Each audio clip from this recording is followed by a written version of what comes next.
नमस्कार, मैं कमल किशोर सज्जन लाल memorial society में आपका हार्दिक स्वागत करता हूं। आज हम जहां पर आए हुए हैं यह है भीमताल में लोक संस्कृति संग्रहालय गीता धाम भीमताल में। और हमारे सामने जो बैठे हैं मशहूर यशोधर मटवाल जी, डॉक्टर यशोधर मटवाल जी, और साथ में उनके हैं डॉक्टर सुरेश मटवाल जी। और डॉक्टर यशोधर मटवाल जी, जहाँ तक मुझे मालूम है कि उत्तराखंड के लोग सभी लोग जानते होंगे। जो लोग नहीं जानते हैं उनके बाद उनको भी बताता हूँ कि ये इनको पद्मश्री पुरस्कार मिला था इनके 2006 में। और शायद पुरस्कार कला और कला संरक्षण में। यदि आप लोग कभी भी जब भी भीमताल भी आए, एक बार लोक संस्कृति संग्रहालय में अगर आएंगे तो जो मैं कहना चाह रहा हूँ या मैं जो बताना चाहूँगा या जो सुनेंगे आप वो सभी आपको इस संग्रहालय में आके ही पता चल पाएगा कि वो जान पाएंगे कि कैसे इन्होंने क्या क्या कार्य किए। तो मैं सबसे पहले हमारे मटवाल जी से निवेदन करता हूँ, सर अपने बारे में कुछ बताइए। और क्योंकि पुराने लोग तो सब जानते ही हैं, लेकिन जो नए लोग जिनको पता नहीं है, या फिर जो कुछ पुराने लोग जो सोशल मीडिया से जुड़े नहीं है या फिर सफर कभी कभार करते हैं, तो आपने अपने जीवन में कैसे स्टार्टिंग की कला के क्षेत्र में, कैसे इस तरफ आए? देखिए, मैं कलाकार तो जन्म से ही था, क्योंकि जब कक्षा 3 में पढ़ता था उसमें मैंने अपने विद्यालय के प्राइमरी विद्यालय के दीवारों में चित्र बनाए थे जी। और उसके बाद हमारे घर में गीता प्रेस गोरखपुर का कल्याण आता था, तो वो हमारे लिए बड़ा प्रेरणादायक होता था, चित्र होते थे वो नकल शरीर में। और ये अध्ययन के साथ ही मेरा कला साधना भी बढ़ती रही। और फिर मैंने 5 साल का फाइन आर्ट का डिप्लोमा किया लखनऊ आर्ट्स कॉलेज से। अच्छा, कला और शिल्प महाविद्यालय से। थोड़ा सा कैमरा नजदीक ला ताकि आवाज भी पहुंच जाए, हो सकता है आवाज न आ रही हो। जी जी जी, बताइए, बोलिए। तो 5 साल का ललित कला का डिप्लोमा किया मैंने सन 57 से 62 तक। जी जी। और उसके बाद मुझे एक जिज्ञासा हुई कि मनुष्य चित्र क्यों बनाता है जी, क्या कारण है कि जो हम मूर्ति या चित्र बनाते हैं। तो उसमें फिर उसकी खोज में मैं पुरातत्व में चले गया जी। जब से आदमी का किस प्रकार से विकास हुआ, आदिमानव का, और कैसे उसने आगे अपने संस्कृति का विकास किया, तो फिर मैं पुरातत्व में चले गया। सन 71 तक मैं उसमें के लिए अध्यापक भी रहा। अच्छा, हाँ, मैं 5 साल अध्यापन भी किया मैंने। अच्छा। उसके बाद सन 73 से मैं पूना में चले गया, क्योंकि कुछ गुफाएं मध्य प्रदेश में निकली थी जी, जिनमें कि आदि मानव के चित्र थे जी। तो उसके बाद से मैंने सोचा कि शायद मुझे इसका उत्तर मिल जाएगा, और मैं नौकरी छोड़ करके सीधा पूना चले गया, पूना विश्वविद्यालय में। और वहाँ मैंने 8 साल बिताए। तो पुरातत्व का भी अध्ययन किया और आदि मानव और मानव शास्त्र और इन सब का अध्ययन किया। और फिर अपने जीवन में मैंने करीब 400 गुफाओं में काम किया, उत्तराखंड से लेकर केरल तक, उन गुफाओं में जिनमें चित्र आदि मानव के बनाए हुए थे। अच्छा। तो वो काम बड़ा कठिन था, क्योंकि फोटोग्राफी से नहीं, हमने वहीं बैठ करके एक एक आकृति को हमने वो किया। और हमारे पूरे भारत में 700 ऐसे केंद्र हैं जहाँ गुफा कला है जी। और सबसे पुराने जो है करीब 15,000 साल पुराने चित्र हैं जी। तो उसमें एक एक जगह में कई बार 1,000 तक गुफाएं हैं जी। तो उसमें बहुत समय लगा। तो मैंने 400 गुफाओं में काम किया, बैठ करके वहीं उनकी अनुकृतियाँ करके उसमें।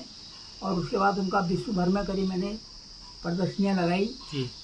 20 देशों में प्रदर्शनियाँ लगाई और व्याख्यान दिए, और यहाँ की गुफा कला को भी विश्व पटल पर रखा और मुझे भी उससे फायदा हुआ। तो ये सब घटना जो है ये लगभग 2003 तक चली जी। और उसके बाद से मैं यहाँ तो आ गया था 1983 में ही।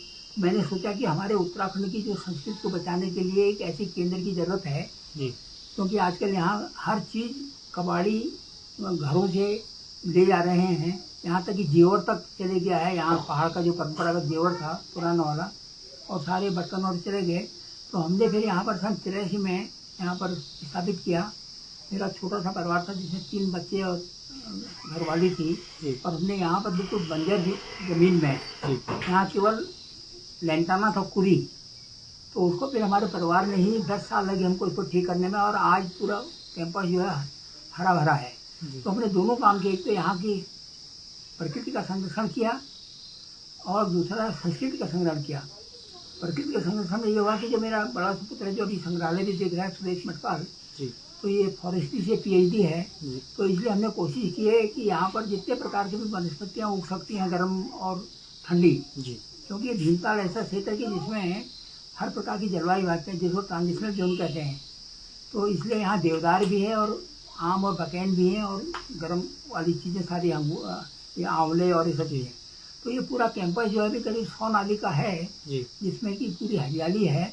और वही हमारा संग्रहालय जो है ये अभी काफ़ी बड़ा हो गया है, 4 कला दीर्घाएँ हैं 100 फुट लंबी, और उसमें एक में यहाँ की पूरी संस्कृति है जो हमारी परंपरागत संस्कृति बर्तनों की और इसकी, और दूसरे में यहाँ के प्राकृतिक सुषमा की चित्र और सांस्कृतिक चित्र हैं जो मैंने खुद बनाए हैं, और तीसरे में गुफा कला में जो काम किया था वो, और चौथे में जो यहाँ की जनजाति और बौद्ध संस्कृति से संबंधित हमारे सीमांत क्षेत्र के उनकी सामग्री है।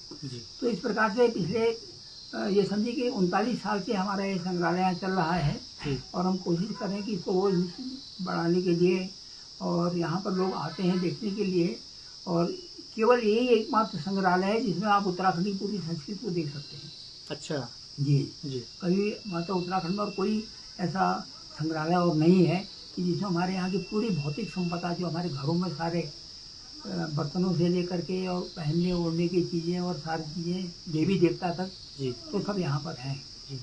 तो हमारे यहाँ जो सबसे पुरानी चीज़ें हैं संग्रहालय में, वो करीब वो 15 करोड़ वर्ष पुरानी है जो समुद्री जीवाश्म में है। अच्छा, जब ये समुद्र से हिमालय निकला था जी। और उसके बाद है पत्थर के औजार हैं जो करीब 5 लाख साल पुराने तक हैं जी। और फिर सभी कुछ है हमारे पुरानी ईंटें से लेके पांडुलिपियाँ और बर्तन और ये सारी चीज़ें। तो ये संग्रहालय एकमात्र ऐसा संग्रहालय है कि जिसमें इतनी सारी चीज़ें आप पिछले 15 करोड़ वर्ष की उन्नति को देख सकते हैं जी। तो ये हमारा एक इसमें व्यक्तिगत प्रयास रहा है जी, और अभी भी व्यक्तिगत चल रहा है जी। और उम्मीद है कि संग्रहालय अगर कोई पेड़ अगर 40 साल रह जाता है तो इसका मतलब है कि वो फिर सूखेगा नहीं जी। तो यही हमने भी सोचा है कि आगे संग्रहालय जो है आगे बढ़ेगा ही जी। और अगर इसमें जनता का और अधिकारियों का सहयोग रहता तो और फलेगा जी, और नहीं भी रहता तो हमने संग्रहालय की नींव डाल दी है जी। तो ये रहेगा और आने वाले समय में ये एकमात्र केंद्र होगा जहाँ हम उत्तराखंड की संस्कृति को देख पाएंगे जी। सर, ये तो आपने बहुत बेहतरीन जानकारी दी, और इस संग्रहालय में मैं उम्मीद करता हूँ कि जो अभी देख रहे हैं लाइव या फिर लाइव ख़त्म होने के बाद भी जो इसको देखते रहेंगे वीडियो को, उन सभी से निवेदन करूँगा कि एक बार ज़रूर यहाँ पर आके देखें, तब जाके आपको पता चलेगा कि संग्रहालय में क्या क्या चीज़ बनी हुई है, इनके हाथ की कला।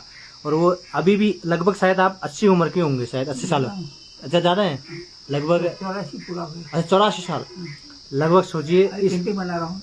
अच्छा, अभी भी 84 साल की उम्र में आप पेंटिंग बना रहे हैं। मैं अभी देखा आपको कि अभी भी आप पेंटिंग में लीन है, यानी कि आपकी कर्म जो आपका जो कर्म है आप उसको छोड़ नहीं रहे हैं, और कंटिन्यू वो एक आपकी ऑक्सीजन के रूप में काम कर रही है कि हम उसको उस उम्र को भी लांघते हुए आप उसको फिर भी अपने आप को बनाए रखे हैं, मेंटेन कर रहे हैं कि कैसे भी मैं वही काम करूं जो काम करते आया हूं। ये आपसे बहुत बेहतर जानकारी मिली। अब मैं यहाँ पर साथ में बैठे हैं आपके पुत्र डॉक्टर सुरेश मटपाल जी, जो इस संग्रहालय को नींव को आगे बढ़ा रहे हैं। तो मटपाल जी, आपसे भी निवेदन है कि आप कितना समय आप यहाँ पर दे चुके हैं, और क्या आप इसके बारे संग्रहालय के बारे में सोच रहे हैं, भविष्य में क्या प्लानिंग है, कैसे आप उसको देखते हैं? सर, सभी को नमस्कार। पहले तो मैं ये बता दूं कि मुझे बड़ा गर्व महसूस होता है कि मैंने इस परिवार में जन्म लिया, और मेरे जो प्रेरणा स्रोत हैं हमारे बाबूजी हैं, और तो इन्हीं के कार्यों को आगे बढ़ाने के लिए भी मैं संकल्पित हूँ। और बाबूजी ने मुख्य रूप से कला और संस्कृति संरक्षण में बहुत काम किया है, करीब 60 साल का आपका अनुभव है, और मैंने जो है उसी का जो पूरक है, जिसको हम लोग प्रकृति कहते हैं, क्योंकि दुनिया में प्रकृति और संस्कृति के अतिरिक्त और कुछ नहीं है। तो प्रकृति संरक्षण का मेरा एक मिशन है, और जिसके लिए मैं काम कर रहा हूँ। इसीलिए मैंने फॉरेस्ट्री में वानिकी विषय में PhD करने के बाद फिर मैं इस क्षेत्र में उतरा, और लगभग 30 सालों तक मैंने जो है समाज सेवा का काम किया है, जिसको सोशल डेवलपमेंट सेक्टर हम कहते हैं। उसमें काम करने के बाद और उसका जो अनुभव लिया उसके बाद मुझे अब लगता है कि इसको आगे की नई पीढ़ी तक ले जाना बहुत जरूरी है। तो मेरा एक अपना सपना है कि संग्रहालय के साथ साथ हमारे यहाँ का जो है एक नॉलेज पार्क भी बनना बहुत जरूरी है। तो एक उत्तराखंड नॉलेज पार्क का एक मेरा अपना एक सपना है जिसके लिए मैं प्रयासरत हूँ। और उसके अंतर्गत अगर आप सपने की बात करें, उसके अंतर्गत हम चाहते हैं कि नॉलेज हट्स हो हमारी, और जिसमें आपका जो उत्तराखंड के विविध पक्ष वगैरह हैं, जिसमें कि हमारे यहाँ के भूगोल से लेकर इतिहास हो गया, पुरातत्व वगैरह हो गया, यहाँ की जैव विविधता हो गई, यहाँ का कृषि हो गई, और भी जो अलग अलग हमारे जो पक्ष हैं, जो प्रकृति है यहाँ पर, जो हमें हिमालय दिया हुआ है, झील है और चीजें हैं, तो औषधि हैं, तो जो अलग अलग पक्ष है जिसकी वजह से उत्तराखंड की पूरी दुनिया में अंतर्राष्ट्रीय पहचान है, पर्यटन है। तो हम चाहते हैं कि इसकी जानकारी, व्यवहारिक जानकारी लोगों को मिले। तो केवल हम टूरिस्ट के पॉइंट ऑफ व्यू से ही नहीं, हम चाहते हैं कि महिलाओं के भी और स्टूडेंट्स वगैरह के लिए भी, ये जो डेवलपमेंट सेक्टर में जो काम करने वाले नई पीढ़ी है उसके लिए भी, सबके लिए एक हम लोग ऐसा केंद्र वगैरह बनाएं कि वो यहाँ पर आएँ और यहाँ से जानकारी ले जा सकें। तो उसके लिए हम लोग प्रयासरत वगैरह हैं, और उसमें हम लोगों ने काम किया। एक बॉटनिकल गार्डन भी हमने बना रखा है, और साथ में टेक्नोलॉजी पार्क भी बनाया हुआ है, और हम लोगों ने सभी चीज के डिमोन्स्ट्रेशन वगैरह भी यहाँ पर लगा रखे हैं। जैसे जड़ी बूटी की एक पहचान है उत्तराखंड की, या जैविक कृषि एक पहचान है, या ऐसी हमारी और भी चीजें हैं कि लो कॉस्ट हमारी जो टेक्नोलॉजीज हैं, चाहे वो जल संरक्षण की तकनीक हैं, चाहे वो पॉली हाउस की टेक्निक्स वगैरह हैं, या कंपोस्टिंग टेक्निक्स हैं, ऐसी बहुत सारी टेक्निक्स वगैरह हैं। तो उन सब का प्रदर्शन हम यहाँ पर कर रहे हैं, और उसके लिए हम लोग प्रयासरत हैं। और मैं आप सभी से अपेक्षा करता हूँ कि आप भी हमारे इस मिशन वगैरह में जुड़िए, क्योंकि ये हमारा एक सामूहिक मिशन है कि उत्तराखंड की कला, संस्कृति और प्रकृति संरक्षण का मिशन। और वो तभी पूरा हो पाएगा जब आप अधिक से अधिक संख्या में लोग हमारे संग्रहालय में आएंगे और संग्रहालय से जुड़ेंगे। और साथ में मैं एक निवेदन और करना चाहता हूँ कि हमारे संग्रहालय में हम लोग सोविनियर के रूप में उत्तराखंड की संस्कृति, कला और संस्कृति का प्रसार करते हैं। तो जो बाबूजी ने अपने जीवन भर में जो भी अच्छे अच्छे जो चित्र बना रखे हैं, यहाँ की संस्कृति आधारित, या हमारे यहाँ के लोक कला आधारित, या यहाँ के जो प्रकृति चित्रण जिनको हम लैंडस्केप कहते हैं, उसके हम लोगों ने अलग अलग साइज में प्रिंट्स वगैरह बना रखे हैं। आप उनको लगाएंगे अपने घरों में, अगर सजाते हैं तो उससे एक संस्कार भी नई पीढ़ी में जाता है, और हमारे अंदर भी एक अपनेपन की भावना भी आती है, और उत्तराखंड जो देवभूमि वगैरह है उसका भी सही मायने में उसका प्रसार होता है। तो आपने हमें सुना, उसके लिए आपका बहुत बहुत धन्यवाद। जी सर, एक चीज़ और पूछना चाह रहा था आपसे कि जैसे अभी मेरी आपसे चर्चा हुई, उस चर्चा में एक आपने बड़ी अच्छी बात बोली कि कोई भी ऐसे गांव में किसी का कोई पुरातत्व में, जैसे कई हमारे ऐसे चीज़ हैं जो अब आप लोग यूज नहीं कर रहे हैं, जैसे कोई भी समाज में ऐसे व्यक्ति हैं जो गांव के लोग हैं वो यूज नहीं कर रहे हैं, तो वो आपको दे सकते हैं, कैसे दे सकते हैं, और क्या आप उसमें अपील करना चाहेंगे प्लीज? उसमें हम सबसे कहते हैं, हर कोई हमसे भी पूछता है कि मैं इसे कैसे जोड़ सकता हूँ। तो हम लोग का उनका कहना है कि आपका जो योगदान है, हम केवल वो नहीं चाहते हैं कि आप मॉनेटरी डोनेशन से ही वो नहीं होता, योगदान वही नहीं होता, आप वैचारिक योगदान भी दे सकते हैं, या आप के घर में ऐसी कोई चीज है जो कि नष्ट होते जा रही है, हमारे सांस्कृतिक जो हमारी संपदा वगैरह है। हम देखते हैं कि आज जो बर्तन, जो पहले तांबा, पीतल, कांसे वगैरह के बर्तन थे, आज प्रयोग में नहीं आते हैं, या हमारे लकड़ी वगैरह के जो हमारे बर्तन पहले बनते थे, जो दूध दही वगैरह का उसके बर्तन होते थे, वो नहीं आ रहे हैं, या और भी ऐसी बहुत सारी जो पुरानी चीजें हैं जो कि आज धीरे धीरे अस्तित्व में नहीं है, और नई पीढ़ी उसको जानती नहीं है। तो हम चाहते हैं कि वो अगर यहाँ पर किसी भी तरीके से यहाँ पहुंच जाए संग्रहालय में, तो एक तो उसका संरक्षण होगा और उसका प्रसार भी होगा, और नए लोग, नई जो पीढ़ी आती है जो सब कुछ भूल चुकी है हमारी संस्कृति को, तो उसको भी जानकारी वगैरह मिलेगी, तो वो रूट से जुड़ने का काम भी हमारा होगा। बिल्कुल, यानी कि आपका मैं संपर्क नंबर इसमें डाल दूंगा। जी जी। और जो भी सोशल मीडिया के माध्यम से देखेंगे उनसे निवेदन करूंगा कि यदि आपके गांव में ऐसी कुछ चीजें हैं जिनका आप यूज नहीं कर रहे हैं, और लेकिन बहुत पुरानी चीजें आप चाहते हैं कि वो सुरक्षित रहे, और किसी जगह पर वो संरक्षित करके उसको संग्रहालय के रूप में वहाँ पर जो हमारे क्षेत्र यहाँ पर भीमताल में लोक संस्कृति संग्रहालय हमारे मटपाल जी का है, यहाँ पर देना चाहते हैं तो आप यहाँ पर दे सकते हैं साथ में। और सर, ये संग्रहालय की टाइमिंग क्या है, और लोग आएंगे तो कब आना चाहिए, क्या टाइमिंग रहती है? साल में 365 दिन खुला रहता है, क्या है इसके बारे में थोड़ा बताइए सर। एक तो ये व्यक्तिगत संग्रहालय है जी, और तो इसलिए हम लोग तो इसमें दिन रात हम लोग इसमें लगे रहते हैं, और चूंकि हमारे आवासीय परिसर में ही ये संग्रहालय है, तो इसलिए इसमें हम लोगों ने कोई छुट्टी नहीं, क्योंकि जो हमारी जो राष्ट्रीय छुट्टियां वगैरह होती हैं, 15 अगस्त हो गया, 26 जनवरी वगैरह है, तो इसमें हम लोग वो करते हैं, तो ये खुला रहता है। और जनरली टाइमिंग जो होती है जाड़ों के दिनों में हम लोग 10 से 5 का हमारे जाड़ों में रहता है, और गर्मियों में दिन बड़े होते हैं तो 9 से 6 बजे तक हमारी टाइमिंग्स वगैरह रहती हैं। और हम लोग ग्रुप्स में हम लोग विशेष डिस्काउंट वगैरह देते हैं 20% वगैरह, क्योंकि एक फीस रखी है इसके मेंटेनेंस वगैरह की भी हम लोगों ने यहाँ पर इसके शुल्क रखा हुआ है। और चूंकि यहाँ पर 4 गैलरीज हैं तो 50 रुपया हमने एक गैलरी का हमने शुल्क रखा हुआ है। तो जिसमें उस हिसाब से आप अपनी स्वेच्छा से आप आ सकते हैं और दे सकते हैं। और ये जो आपका एक योगदान है, ये छोटा सा योगदान है संग्रहालय के लिए, और ये जो पैसा संग्रहालय में आता है वो संग्रहालय में ही लगता है। मैंने भी अपनी नौकरी, सब अच्छी नौकरी छोड़ करके मैं इसी को ले जुड़ा हूँ, क्योंकि मैं चाहता हूँ कि जो बाबूजी का जो मिशन है या उनका ये सपना है उसको मैं और आगे उसका विस्तार भी करूँ और आगे तक ले जा सकूँ। तो इसके लिए हम चाहेंगे कि आप अधिक से अधिक संख्या में यहाँ संग्रहालय में पधारें, और संग्रहालय से जो भी चित्र वगैरह जो यहाँ से पब्लिश्ड हैं, जो पेंटिंग्स वगैरह हैं, उसको अपने घरों में पहुंचाएं। और केवल अपने घरों में ही नहीं, हम तो चाहते हैं कि हर ऑफिस में, हर होटल्स में, हर रेस्टोरेंट्स में ये चित्र लगने चाहिए, तभी सही मायने में कला और संस्कृति का प्रसार होगा। जी, थैंक यू सर। मटवाल जी, आपसे मैं कुछ जानकारी चाहूँगा कि जीवन भर प्रयास करके आदमी कोई भी एक टारगेट पकड़ता कि मुझे ये काम करना चाहिए, तो आपने जब भी ये टारगेट फिक्स किया कि मैं अब इस कला के क्षेत्र में आगे बढ़ूंगा, करते गए, एक समय ऐसा आया कि सरकार ने भी आपको देखा कि हाँ, एक अच्छा व्यक्ति इस क्षेत्र में काम कर रहे हैं, तो 2006 में शायद आपको पद्मश्री अवार्ड मिला। तो उस टाइम पर जब वो अवार्ड मिला, आप राष्ट्रपति के माध्यम से मिला होगा, तो वो जब अवार्ड मिला तो उस टाइम की आपकी कुछ ऐसी यादें जो आप शेयर करना चाहते हैं आज, और उस समय आपको क्या फीलिंग रही कि कैसा अनुभव रहा, प्लीज बताएंगे। देखिए, पुरस्कार तो बहुत मिले हैं जी। कई पुरस्कारों की बड़ी लंबी लिस्ट है। इसी साल ही शिल्प रत्न मिला उत्तराखंड सरकार का। अच्छा। हाँ, उसमें 1 लाख रुपया दिया उन्होंने। जी, बहुत और देहरादून में होगा। अच्छा। पुरस्कार तो ऐसा है कि आप एक इसमें शाबाशी होगा कि हाँ, आप ठीक रास्ते चल रहे हैं, पीठ खतवाना। जी जी जी।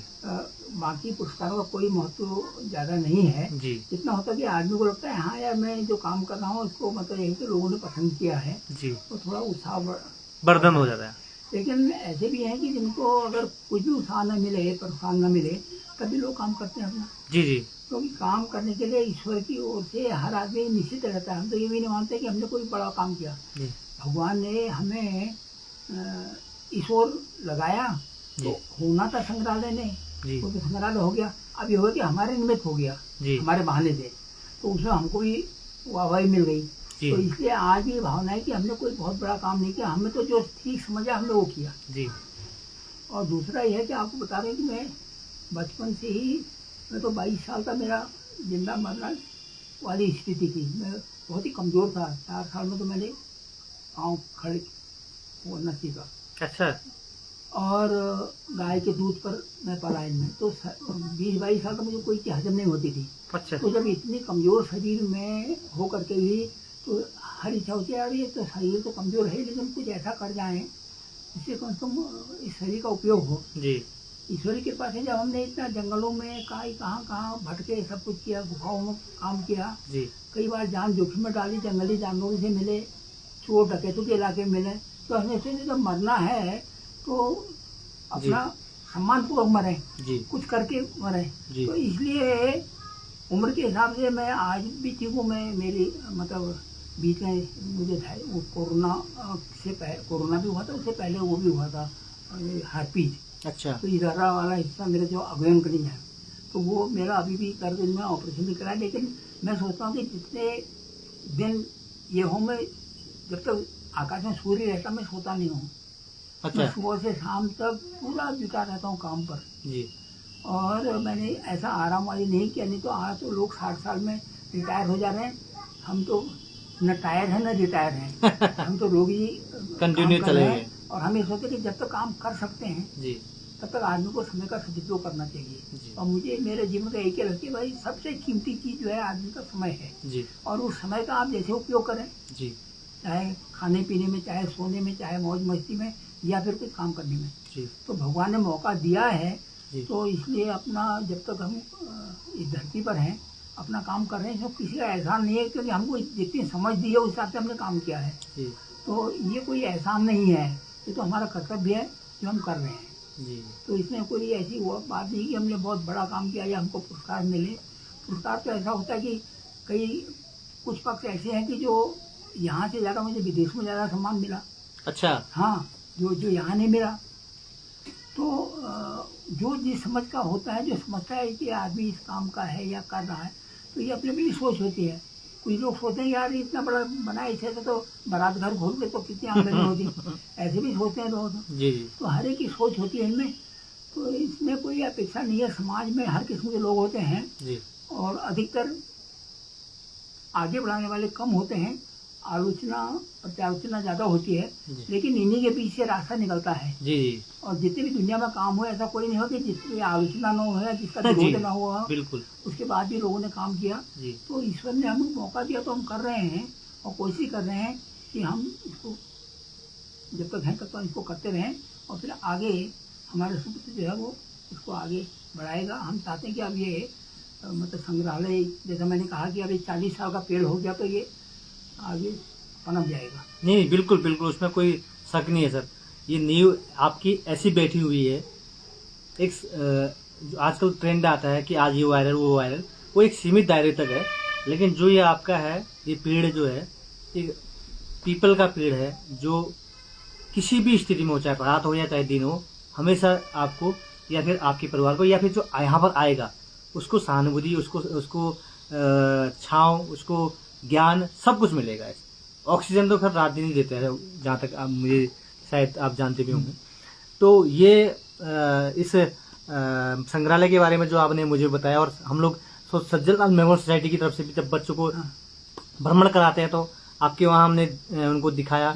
बच्चे काफी प्रभावित हुए कि हाथ से भी ऐसी पेंटिंग की जा सकती है क्या, क्योंकि आज तक सब लोग डिजिटल सिस्टम देखते हैं, बस कहीं से प्रिंट होके आ गया, तुमने बोला यही प्रिंटिंग है, ये है। लेकिन जो आपने किया है, मुझे लगता है जितने लोग देखेंगे और देख रहे होंगे उन सभी से निवेदन रहेगा कि एक बार संग्रहालय जरूर आए, क्योंकि जब तक संग्रहालय नहीं आएंगे तो उस चीज को समझेंगे नहीं। डॉक्टर यशोधर मठपाल की जो नाम है, वो नाम क्यों है, आखिर वो नाम तभी समझ में आएगा जब व्यक्ति उस जगह पर आएगा। और मुझे ये भी खुशी मिली कि आपके पुत्र भी पेंटिंग करते हैं और शायद आपकी नातनी भी पेंटिंग करती और अच्छा बना रही है। अच्छा, नातनी, क्या शुभ नाम है उनका? प्राची। यहाँ है उनके। अच्छा, वो अभी डॉक्टरी कर रही हो जी, लेकिन घर आते वक्त वो पेंटिंग पर लग जाती है। अच्छा। हाँ। तो ये पीढ़ी दर पीढ़ी ये आनुवंशिक गुण हैं या फिर आपका आशीर्वाद बोले, जो भी है, ऊपर वाले का आशीर्वाद कि ये बना रहे और ये संग्रहालय कई सालों तक, कई लंबे समय तक चले, यही मैं दुआ करता हूँ। और सज्जनलाल मेमोरियल सोसाइटी परिवार हृदय से धन्यवाद करते हैं कि आपने अपना अमूल्य समय डॉक्टर यशोधर मठपाल जी, डॉक्टर सुरेश पांडे मठपाल जी ने यहाँ पर दिया। बहुत बहुत धन्यवाद। आज आपके वहाँ पर आके बहुत खुशी मिली। तो मैं बंद कर दूं जी, मैं यहाँ पर जितने भी लोग देख रहे थे उन सभी का मैं दिल से धन्यवाद करता हूँ कि आपने देखा, और प्लीज शेयर भी कीजिएगा।